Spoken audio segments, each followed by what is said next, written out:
Miarabanao indray tonga soa tanatin'ny fampalam-baovao faharoa fahitalavitry matv fotoana ifanomezana amintsika indray moa hitondrana ny vaovao izay nisongadina tamin'ity androany ity avy hatrany ara-moa dia ho santaritsika ao anatin'ny lafiny ara-politika ny fampalalam-baovao.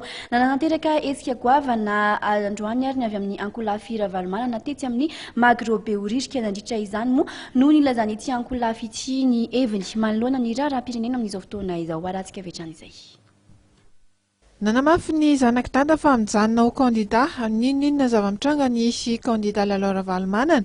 Ireo nandahatena rehetra nandritra ny hetsika tetsy amin'ny Magro androany dia samy nanasongadina fa mahafeno fepetra rehetra maha-kandida azy izy. Reo fianakaviam-be iraisam-pirenena raha tsy nampiarina ny tondrozota tsy mba nanao sazy zany. Tsy nampiarina ny 9/20 fa 7/20 fa 20 ny tondrozota tsy nisy zany sanction zany tomboky lasy tomboky vavy fa rehefa hoe ilatsaky neny dia hoe asio sanction.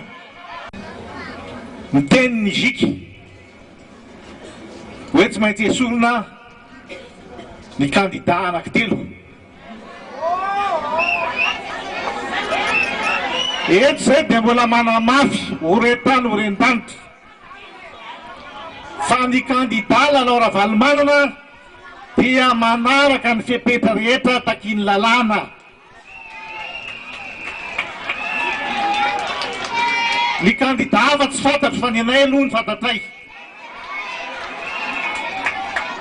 Fa raha ny tena marina efa nivoaka ny didiny CES iny a 2/20 nefa lany teo a alao ambeny 2/20.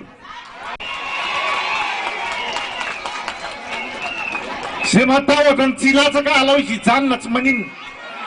Ny soliteny ary sy nitondra ny hevitry ny avy ao amin'ity hetsika teny amin'ny Magro androany ity ihany koa ny filohan'ny antenimieram-pirenena teo aloha Andriamatoa Mahafaritsy Samuel, izy izay nanotsotra fa manoana ny fanasarahana ny fitsarana manokana amin'ny san'ny fifidianana ny CES sy ny fitsarana avy momba ny lalam-paноrenana.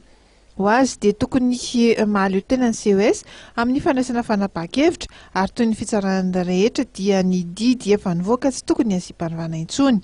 Ny CES io zany amin'ny fahalalaha hanaramaso fifidianana kanefa izao io CES io fitsara tribunal zao koa va olo tsy mpitsara gn'atao maro tribunal zao mpitsara ny mpanapa-kevitsy eo dikan'izany ny heritseritsinay baka amin'ny faritsy any dia tsy tokony ohatsy gnisany ny mpitsara ny assesseur hatao ao fa tsy mety ho izany raha fanaova azy ordonnance io kanefa laha izay ro hahasoa raha hivoahan'ny Madagasikara dia hoy zahay hoe ataovy mahaleo tena alao tao président ACC sy président ao dia tsy atao mihoatsy ny mpitsara gnisany ny civil sy tsy mpitsara agnatiny ao.